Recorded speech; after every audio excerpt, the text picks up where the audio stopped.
In the autumn of 1823, the small town of Millbrook, Pennsylvania, recorded 17 unexplained deaths in just 3 months.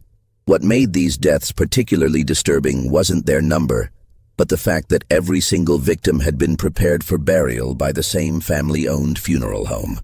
The Hartwell Funeral Parlor had served the community for over 2 decades, earning a reputation for their meticulous care of the deceased and their compassionate treatment of grieving families.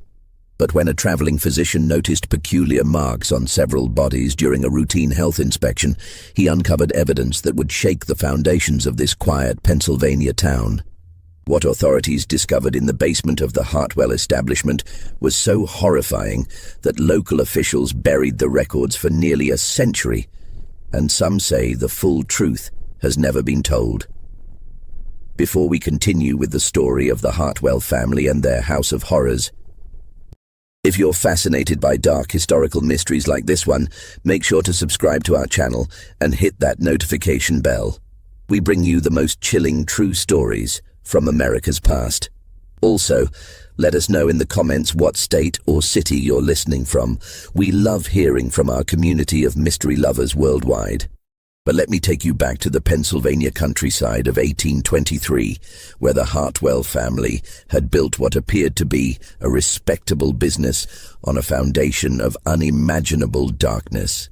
Millbrook sat nestled in the rolling hills of southeastern Pennsylvania, a community of barely 300 souls who made their living from farming, logging, and the occasional travelers who stopped at the town's single inn.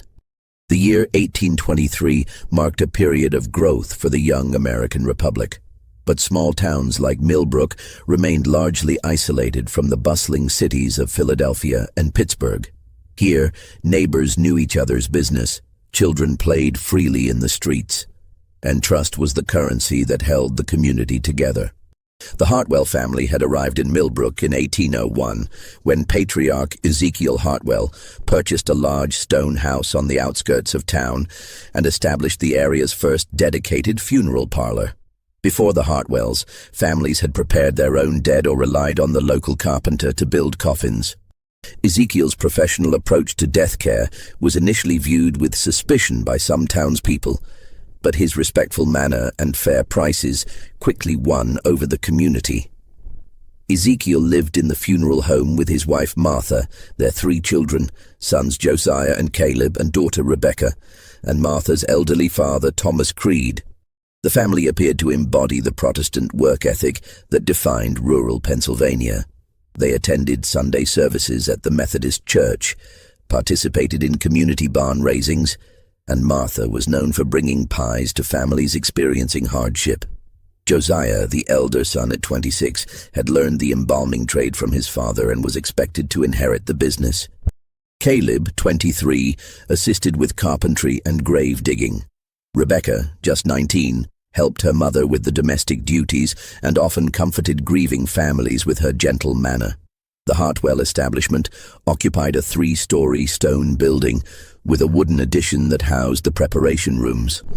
The main floor served as both the family's living quarters and the viewing area for deceased loved ones.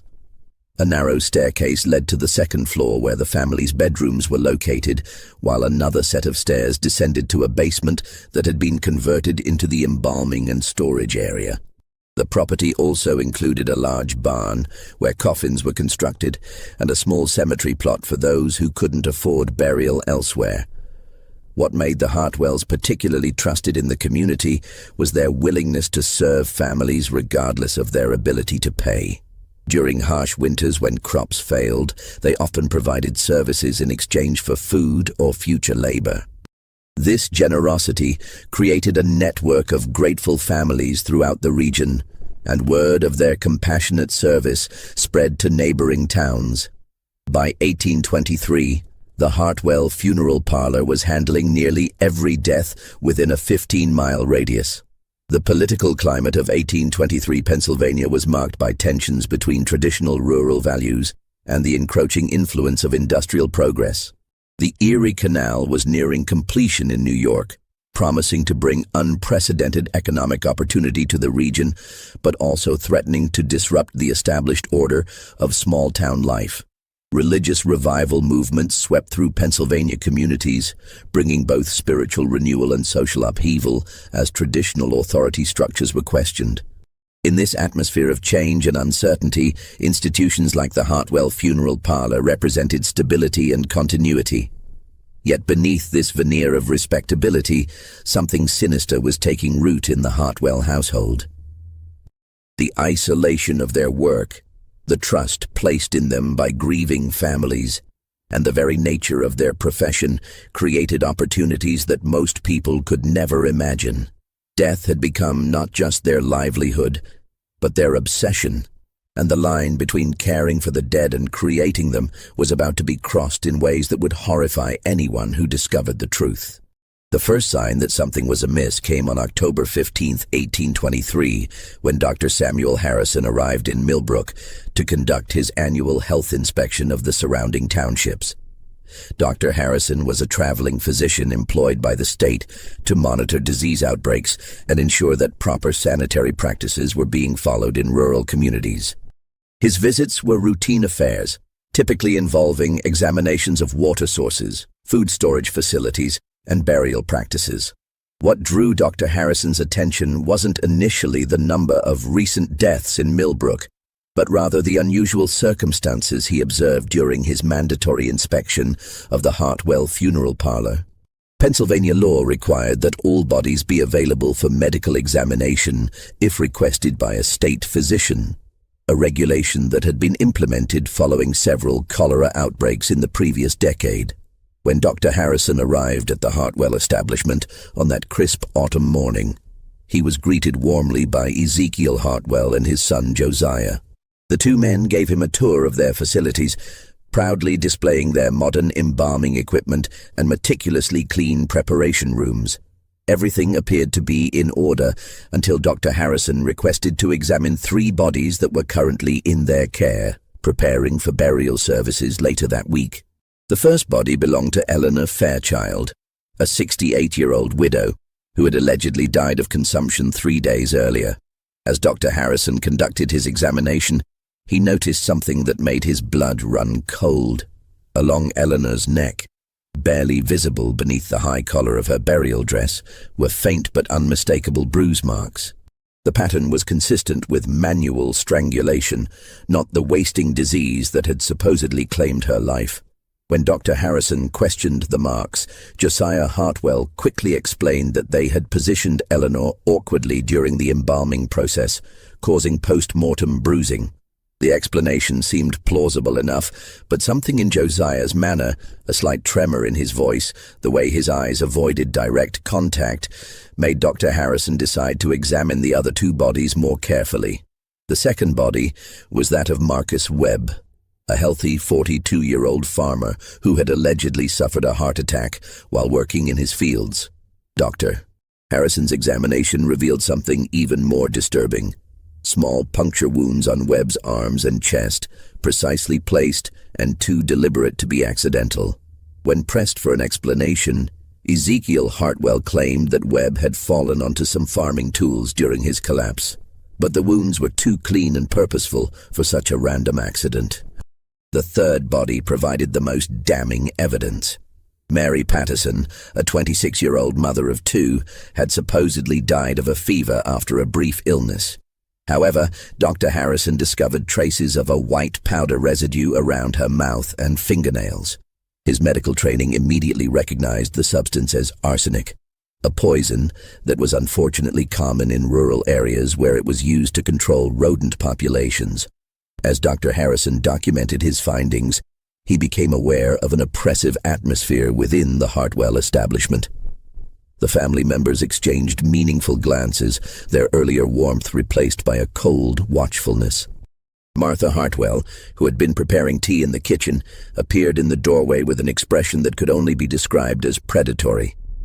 Even young Rebecca, who had seemed so innocent, watched the proceedings with eyes that held knowledge far beyond her years. The basement preparation room, which Dr. Harrison insisted on examining more thoroughly, revealed additional disturbing details. Along one wall stood several large glass containers filled with various chemical solutions. some containing what appeared to be human organs preserved for unknown purposes. When questioned about these specimens, Ezekiel claimed they were for educational purposes to better understand the diseases that claimed their clients' lives. But the organs appeared fresh, and some had been sectioned with surgical precision that seemed unnecessary for simple preservation. Most unsettling of all was a leather-bound journal that Dr. Harrison noticed partially hidden beneath a stack of burial clothes. Before he could examine it more closely, Caleb Hartwell quickly moved to block his view, claiming it contained private family records. But in the brief glimpse Dr. Harrison caught, he saw what appeared to be detailed notes about various individuals in the community, including information about their health, their family situations, and their financial circumstances. As the examination concluded, Dr. Harrison found himself in a difficult position. His medical training told him that at least 3 of the recent deaths showed signs of foul play. But his evidence was circumstantial, and the Hartwell family was respected throughout the community. Moreover, as an outsider conducting a routine inspection, his accusations would be met with skepticism by local authorities who had known and trusted the Hartwells for over 2 decades. That evening, as Dr. Harrison prepared his preliminary report at the Millbrook Inn, he was approached by several townspeople who had heard about his visit to the funeral parlor. Their conversations revealed a pattern that chilled him to the bone. In hushed tones, they spoke of the unusual number of recent deaths, the way healthy individuals seemed to suddenly fall ill and die within days, and the almost eager way the Hartwell family responded to news of someone's declining health. One particularly disturbing account came from Sarah Pemberton, whose elderly mother had died just 2 weeks earlier. Sarah confided that her mother had been in good health and spirits until Martha Hartwell began visiting regularly, bringing homemade soup and offering comfort during a minor bout of joint pain. Within 3 days of these visits, the elderly woman had fallen violently ill and died before a doctor could be summoned. The Hartwell family had immediately offered their services, waiving their usual fee out of apparent compassion. Dr. Harrison's disturbing discoveries in Millbrook were not the first time questions had been raised about the Hartwell family's practices, though previous concerns had been dismissed or forgotten by a trusting community. As he delved deeper into the family's history, a pattern of suspicious deaths began to emerge that stretched back to their very arrival in Pennsylvania over 2 decades earlier. The Hartwells had come to Millbrook from Western Virginia in 1801, claiming that Ezekiel had learned the funeral trade from an uncle in Richmond. They had purchased their property from the estate of a recently deceased landowner, paying in gold coins that seemed unusually abundant for a family claiming modest means. Local records from that time showed that their first winter in Millbrook had been marked by an outbreak of what was described as a wasting sickness that claimed 8 lives, all of whom were prepared for burial by the newly established Hartwell funeral parlor. Over the years, townspeople had occasionally remarked on certain peculiarities surrounding deaths that occurred when the Hartwells were involved. Families would later comment on how quickly their loved ones seemed to decline once the Hartwells began offering assistance, how eager the family was to handle all arrangements, and how they discouraged second medical opinions or delays in burial. But in a close-knit community where the Hartwells had proven themselves generous and caring, such observations were dismissed as the natural suspicions that sometimes accompany grief. The basement of the Hartwell establishment held secrets that would have horrified the community had they been discovered. Behind a false wall that Dr. Harrison had not detected during his inspection, the family maintained what could only be described as a laboratory of death. Shelves lined with various poisons, surgical instruments far more sophisticated than any funeral preparation would require, and detailed anatomical drawings suggested experiments that went far beyond the simple care of the deceased. Most damning of all was the complete version of the journal that Dr. Harrison had glimpsed. This leather-bound tome contained meticulous records of every person who had died in their care, along with detailed observations about the effectiveness of various methods and substances. The entries, written in multiple hands over many years, revealed a systematic approach to murder that had been refined through careful practice and observation. The journal documented not just the methods of killing, but the careful selection of victims. The Hartwells had developed a sophisticated understanding of their community, identifying individuals whose deaths would be mourned but not extensively investigated. Elderly people with few relatives, individuals with existing health problems, and those who had fallen on hard times were preferred targets. The family had also learned to space their activities, ensuring that no pattern would be obvious to casual observation. One particularly chilling entry, written in Josiah's careful script, described the murder of Marcus Webb in clinical detail. Webb had been selected because he was a widower with no close family and because his farm bordered the Hartwell property, making it convenient to dispose of evidence. The entry noted that Webb had been lured to the funeral home under the pretense of discussing the purchase of a coffin for a recently deceased neighbor. Once there, he had been overpowered and subjected to what the journal euphemistically termed experimental procedures before being killed, and his body staged to suggest a heart attack. The family's motivation appeared to be a complex mixture of financial gain, psychological satisfaction, and what could only be described as scientific curiosity about death and dying. They regularly robbed their victims of money and valuables, but this seemed secondary to their apparent fascination with the process of causing and observing death. Several journal entries discussed their experiments with different poisons, their observations of how various individuals reacted to fear and pain, and their attempts to perfect methods that would leave no obvious evidence of foul play. Martha Hartwell emerged from the journal entries as perhaps the most cunning member of the family. Her specialty was befriending isolated or vulnerable community members, gradually gaining their trust before introducing poisons into food or drink she prepared for them. Her matronly appearance and reputation for kindness made her the perfect predator, able to approach potential victims without arousing suspicion. The children had been gradually inducted into the family's activities as they matured. Rebecca, despite her youth and innocent appearance, had become skilled at identifying potential victims during social gatherings, reporting back to her family about individuals who seemed lonely, ill, or financially distressed. Both sons had developed expertise in the physical aspects of murder, learning to overpower victims and stage crime scenes to avoid detection. What made the Hartwell operation particularly sinister was their integration into the community's social fabric. They attended church services, participated in town meetings, and maintained friendships with many of the same people they were systematically murdering. This dual existence required a level of psychological compartmentalization that suggested either inherent psychopathy or a gradual descent into madness that had consumed the entire family. The autumn of 1823 had marked an escalation in their activities, driven by both opportunity and growing confidence. The previous winter had been harsh, leaving many families in financial distress and vulnerable to the Hartwells' offers of assistance. At the same time, the family's success in avoiding detection had made them increasingly bold, leading to the accelerated timeline that had finally attracted Dr. Harrison's attention. Dr. Harrison faced a dilemma that would test both his professional integrity and personal courage.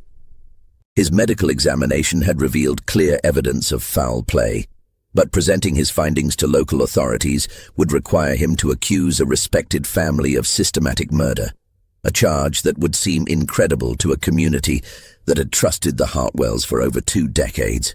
Moreover, Dr. Harrison was scheduled to continue his inspection tour to neighboring townships within days, and delaying his departure would require explanations he wasn't prepared to give. The solution came from an unexpected source. On his second evening in Millbrook, Dr. Harrison was approached by Thomas Creed, Martha Hartwell's elderly father, who requested a private medical consultation. The old man claimed to be suffering from severe stomach pains and asked Dr. Harrison to examine him away from the funeral home.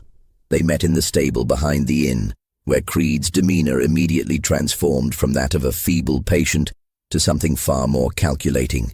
"Doctor," Creed whispered, his eyes darting nervously toward the street, I know what you found during your examination today. The marks, the poison, the wounds that don't match the claimed causes of death. You're right to be suspicious, but you don't understand the full scope of what's happening in that house. What Thomas Creed revealed to Dr. Harrison over the next hour painted a picture of evil that exceeded even the physician's growing suspicions. Creed explained that he had been gradually poisoned by his own family over the past several months, experiencing the same symptoms that had preceded the deaths of several recent victims. His advanced age and declining health had made him an ideal test subject for the family's experiments, but his survival instinct and knowledge of their methods had allowed him to identify and counteract their attempts on his life. According to Creed, the family's activities had begun as simple grave robbing shortly after their arrival in Millbrook. Ezekiel had discovered that freshly buried bodies could be exhumed and stripped of valuable jewelry, gold teeth, and burial clothes that could be resold in distant communities. This initial criminal activity had gradually evolved into something far more sinister as the family realized that they could increase their profits by creating their own supply of bodies. The turning point had come in 1807, when the family had accidentally caused the death of a gravely ill man they were attempting to rob. Rather than face exposure, they had covered up the crime and discovered that their victim's death was readily accepted by the community as a natural progression of his illness. This success had led to increasingly bold experiments in murder, with each family member developing specialized skills and roles in their expanding operation. Creed revealed that the basement laboratory contained detailed records of over 40 murders committed over the past 16 years, with victims carefully selected from throughout the region to avoid detection. The family had developed a network of contacts in neighboring towns who would alert them to potential targets, isolated individuals, travelers, or anyone whose disappearance might not be immediately investigated. What made Creed's testimony particularly credible was his intimate knowledge of the family's methods and his ability to provide specific details about recent victims that Dr. Harrison had examined.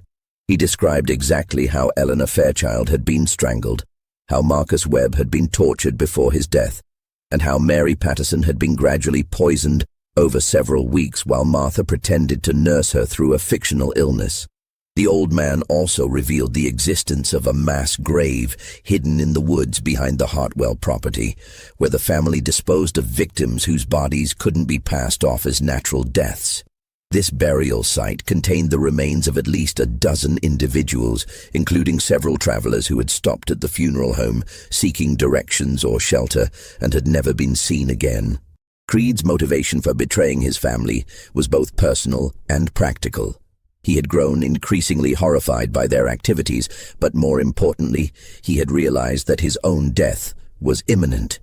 The family had grown tired of supporting him, and recent conversations had made it clear that his usefulness as a test subject was nearing its end.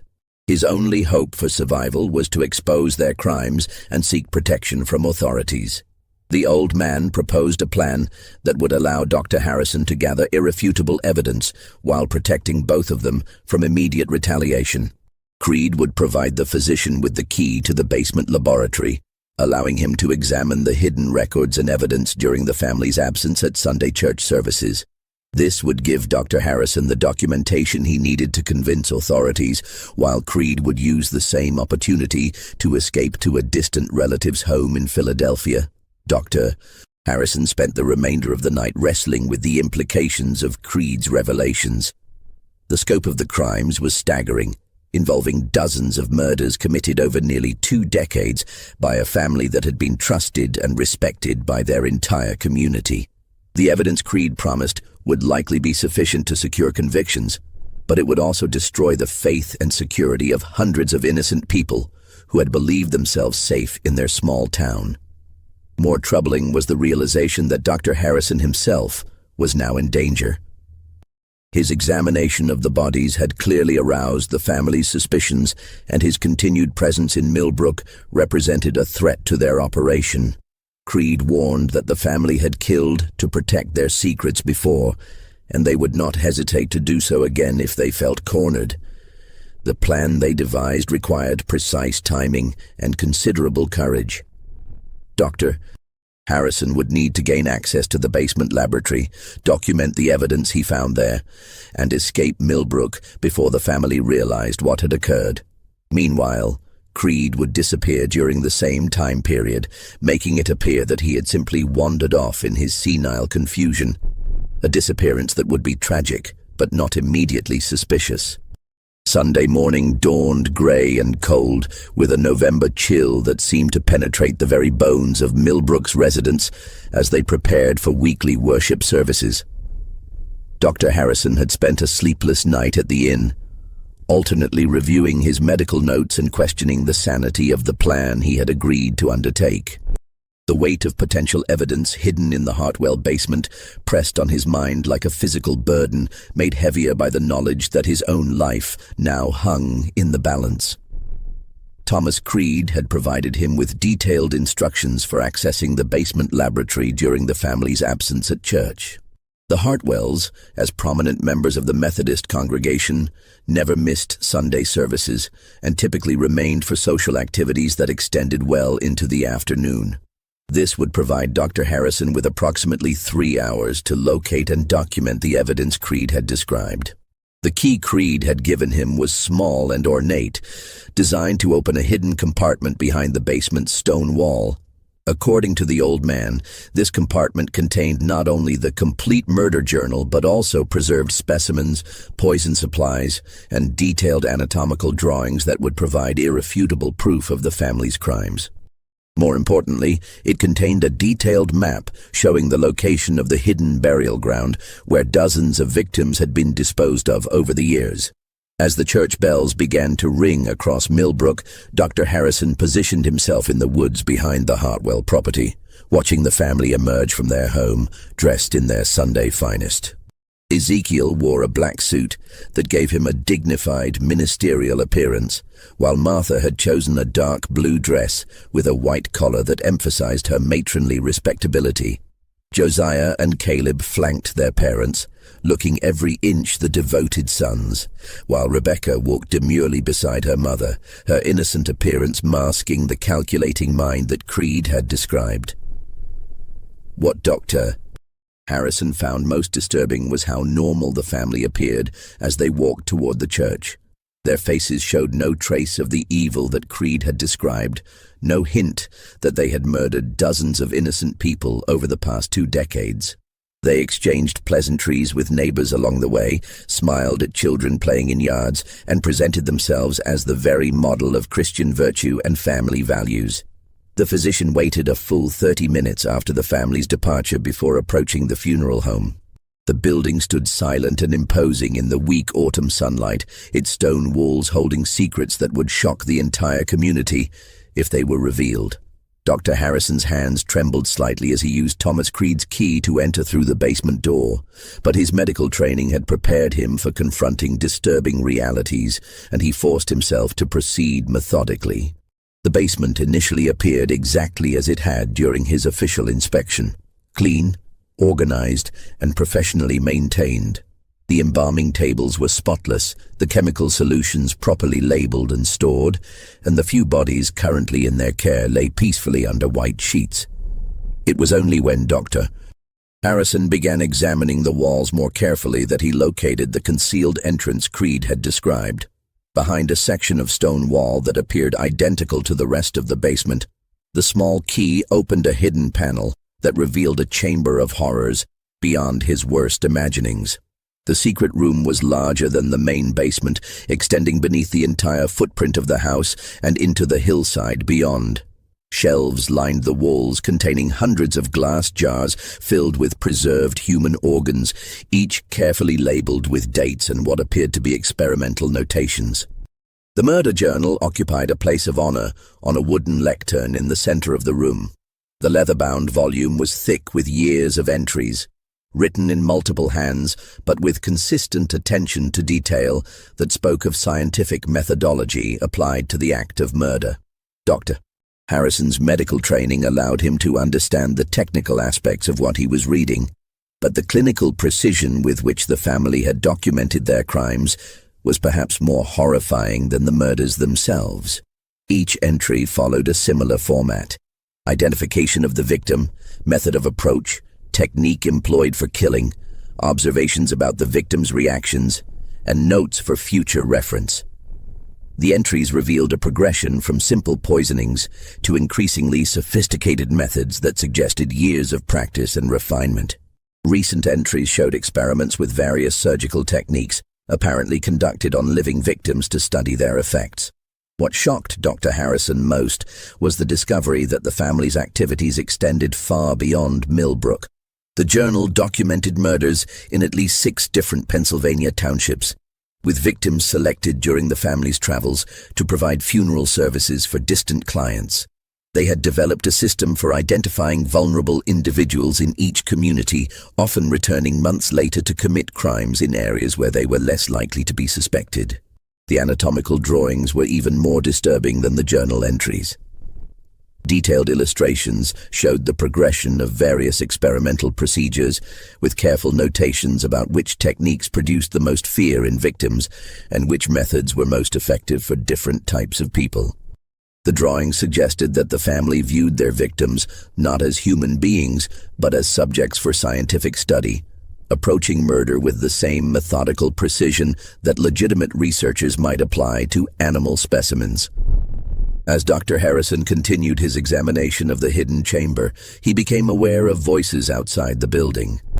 Glancing at his pocket watch, he realized with growing alarm that he had been in the basement for over 2 hours, absorbed in documenting the evidence he had discovered. The voices grew louder, and he recognized the distinctive cadence of Ezekiel Hartwell's speech as the family returned from church much earlier than expected. Panic seized Dr. Harrison as he realized his precarious situation. He was trapped in the secret chamber with damning evidence of the family's crimes, and they would certainly kill him if they discovered his presence. The voices moved closer to the building, and he could hear footsteps on the wooden porch above his head. His escape route through the basement door would take him directly into their path, but remaining hidden in the chamber would only delay his discovery until they came to check on their secrets. Just when we thought Dr. Harrison's investigation might expose the horrible truth about the Hartwell family, the situation takes a deadly turn. If this story is giving you chills, share this video with a friend who loves dark mysteries, hit that like button to support our content, and don't forget to subscribe to never miss stories like this. Let's discover together what happens next in this house of horrors. In his desperate search for an alternative escape route, Dr. Harrison noticed that the secret chamber extended further than he had initially realized. At the far end of the room, partially concealed behind stacks of glass specimen jars, was another door that appeared to lead deeper into the hillside. With the family's voices growing ever closer, he had no choice but to risk exploring this unknown passage, hoping it might lead to freedom rather than deeper into the nightmare he had uncovered. The narrow passage behind the specimen chamber led Dr. Harrison through a hand-carved tunnel that extended deep into the hillside behind the Hartwell property. The walls were rough stone, carved with simple tools, but showing evidence of years of gradual expansion. As he moved through the tunnel by the light of a candle he had found in the chamber, the physician began to understand the true scope of the Hartwell family's operation. The tunnel opened into a natural cave that had been converted into what could only be described as a charnel house. Human remains were scattered throughout the cavern, some carefully arranged on stone shelves, others simply piled in corners where they had been hastily discarded. The smell of death and decay was overwhelming, but Dr. Harrison's medical training allowed him to examine the scene with professional detachment despite his horror. What he discovered in that underground cemetery revealed the full extent of the family's crimes. The remains of at least 40 individuals were present in various states of decay, representing decades of systematic murder. Some of the bodies showed evidence of the experimental procedures documented in the journal, while others appeared to have been killed quickly and efficiently. Personal effects scattered among the remains, jewelry, clothing, coins, suggested that robbery had indeed been a significant motivation for many of the murders. Most disturbing of all was a section of the cave where recent victims had been displayed almost like trophies. Dr. Harrison recognized clothing and jewelry belonging to several individuals he had examined during his official inspection, confirming that the Hartwells had been systematically murdering their clients rather than simply preparing natural deaths for burial. The clinical arrangement of these bodies suggested that the family visited this underground chamber regularly, perhaps to relive their crimes or to continue their grotesque experiments. As Dr. Harrison documented what he found in the cave, he heard voices echoing through the tunnel behind him. The Hartwells had discovered his absence from the inn and had apparently found evidence of his intrusion into their secret chamber. Multiple voices called his name, but their tone was not one of concern. It was the patient, predatory sound of hunters pursuing cornered prey. The cave system proved to have multiple exits, and Dr. Harrison managed to escape through a narrow opening that led to the wooded hillside above the Hartwell property. From this vantage point, he could see the family searching the area around their home, moving with the practiced efficiency of people who had conducted such searches before. It became clear that Dr. Harrison was not the first person to discover their secrets, and the methodical way they combed the area suggested that previous investigators had not survived their discoveries. The physician's escape from Millbrook required all his knowledge of wilderness survival and considerable luck. He was forced to abandon his belongings at the inn and travel cross-country toward the nearest substantial town, avoiding roads where the Hartwells might pursue him. His medical bag contained enough documentation to convince authorities, but he needed to reach civilized areas before the family could silence him permanently. What Dr. Harrison didn't know was that Thomas Creed had not escaped as planned. The old man had been discovered attempting to leave the house and had been confronted by his family about his betrayal. Under torture, Creed had revealed everything about his arrangement with Dr. Harrison, including the physician's plans to document their crimes and expose them to authorities. This revelation had prompted the family to return early from church and begin their search for Dr. Harrison. More ominously, it had convinced them that their operation in Millbrook was no longer sustainable. Rather than simply eliminating Dr. Harrison and continuing their activities, they had decided to abandon their established base and relocate to a new community where they could start fresh. The Hartwells' departure from Millbrook was as carefully planned as their crimes had been.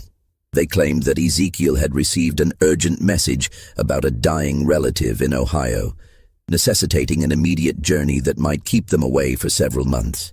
The funeral home would be temporarily closed, and they asked neighbors to keep watch over their property during their absence. To most of the community, this seemed like a reasonable family emergency that required their sympathy and support. What the townspeople didn't realize was that the Hartwells were methodically destroying evidence of their crimes before leaving. The secret chamber was emptied and sealed.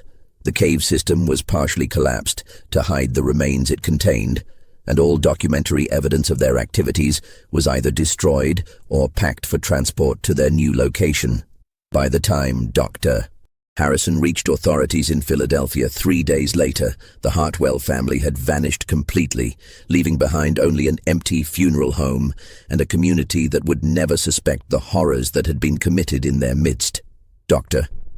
Harrison's account of what he had discovered was met with skepticism by Philadelphia authorities, who found it difficult to believe that a respected family could have committed such extensive crimes without detection. The physician's evidence was compelling, but much of it had been destroyed or hidden by the time investigators reached Millbrook. The few remains they managed to recover from the partially collapsed cave system were insufficient to support the full scope of Dr. Harrison's accusations. The investigation that followed was hampered by the community's resistance to believing such terrible things about the Hartwell family. Townspeople provided character references for the Hartwells, insisting that they had been generous, caring neighbors who could never have committed the crimes Dr. Harrison described. Without the family present to question, and with most physical evidence destroyed, authorities were forced to conclude that while suspicious circumstances existed, there was insufficient proof to warrant a massive manhunt. Thomas Creed's disappearance was explained by the family as the wandering of a senile old man who had become confused and lost in the woods. Search parties found no trace of him, and his fate remained officially unknown, though Dr. Harrison had no doubt that Creed had paid the ultimate price for his attempt to expose his family's crimes. The aftermath of Dr. Harrison's discoveries haunted both him and the community of Millbrook for years to come. The physician submitted detailed reports to state authorities, but without the Hartwell family present to question and with most physical evidence destroyed, the case was eventually classified as inconclusive and filed away in the growing bureaucracy of the Pennsylvania state government. Dr.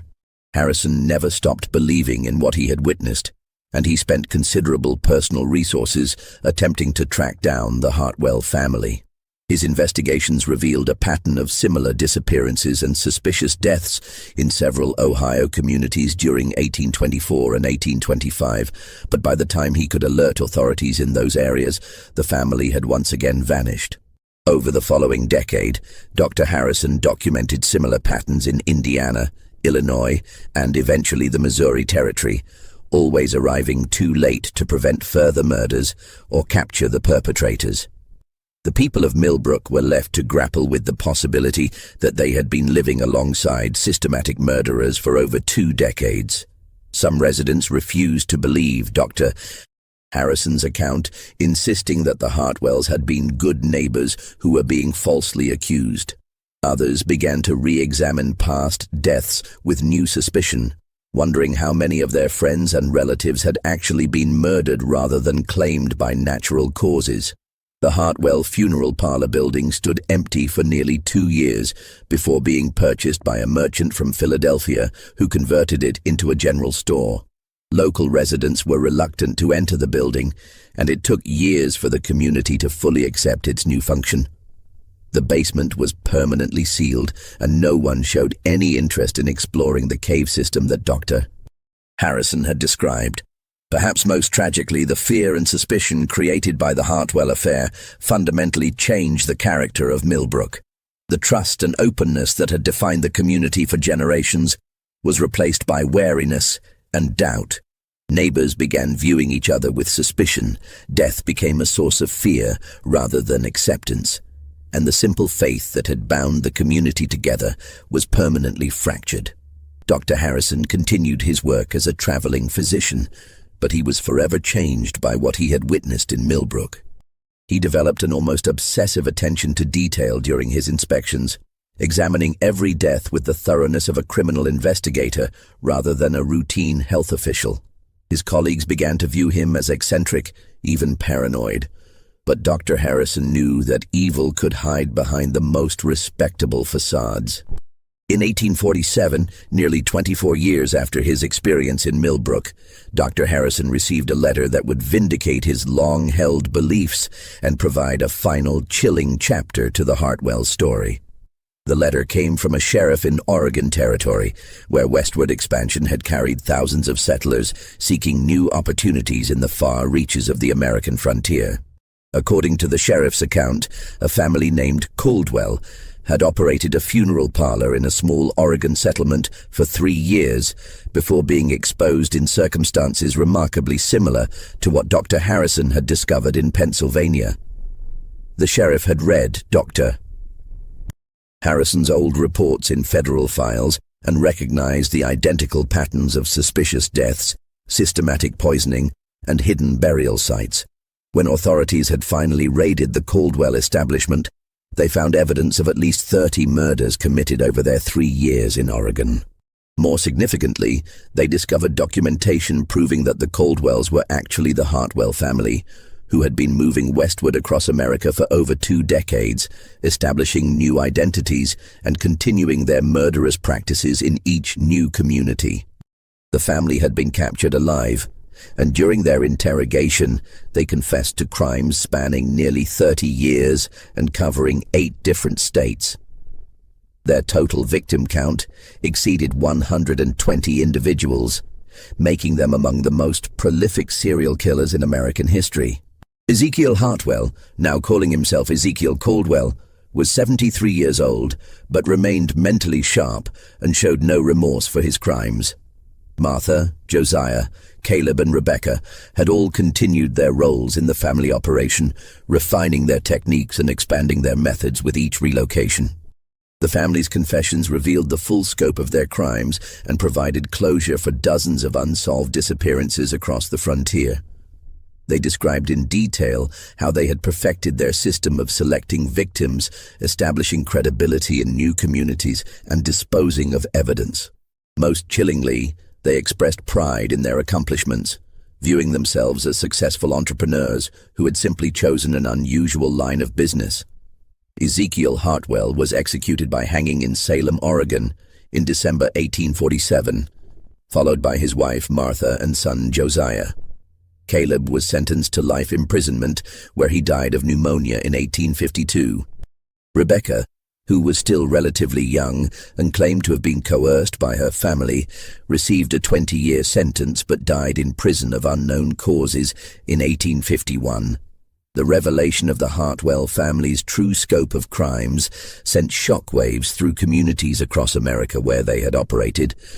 Families who had trusted them with their most vulnerable moments realized they had been in the presence of calculating murderers.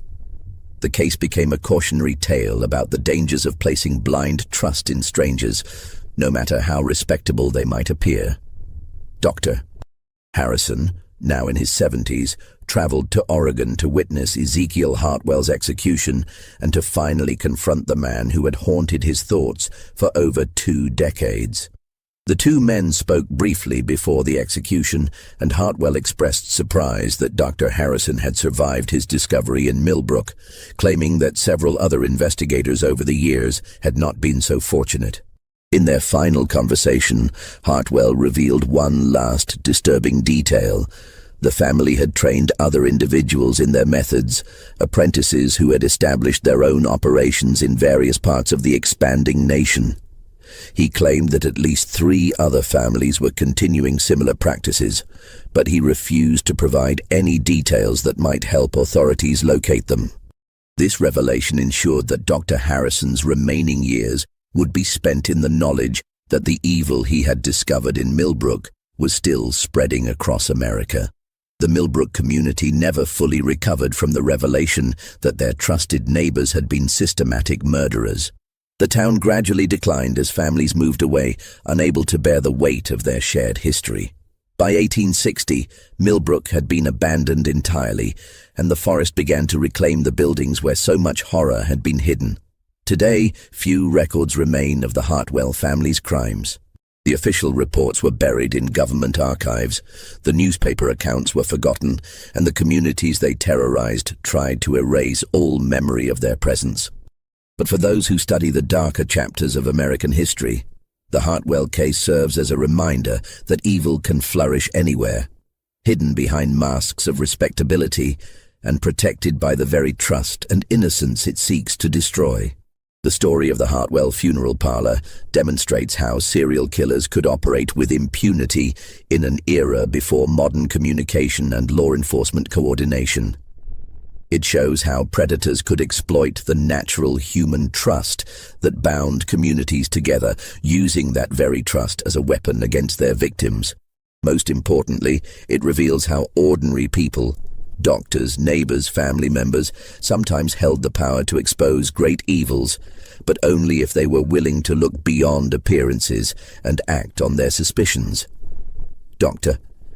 Harrison spent his final years documenting everything he had learned about the Hartwell case, hoping that his records might someday help other investigators recognize similar patterns of crime.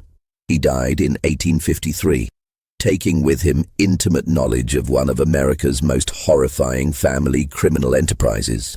His detailed notes were discovered among his papers and eventually found their way into federal archives, where they remain today as testimony to crimes that shocked even the investigators who uncovered them. The legacy of the Hartwell family extends beyond their immediate victims to encompass the fundamental changes they brought to every community they touched. They destroyed the sense of security that had allowed small towns to function as extended families, replacing trust with suspicion and innocence with wariness. In this way, their impact on American society extended far beyond the individuals they murdered, touching the very fabric of community life in the expanding nation. This mystery shows us how easily evil can masquerade as respectability, and how the very institutions we trust for comfort during our darkest hours can sometimes harbor our worst nightmares. What do you think of this story? Do you believe everything was revealed about the Hartwell family's crimes? Or might there have been even darker secrets that died with them? Leave your comment below and let us know if you've heard similar stories from your own region's history. If you enjoyed this tale and want more historical horror stories like this, subscribe, hit the notification bell, and share with someone who loves dark mysteries. The past holds many secrets, and we'll continue exploring them together. See you in the next video.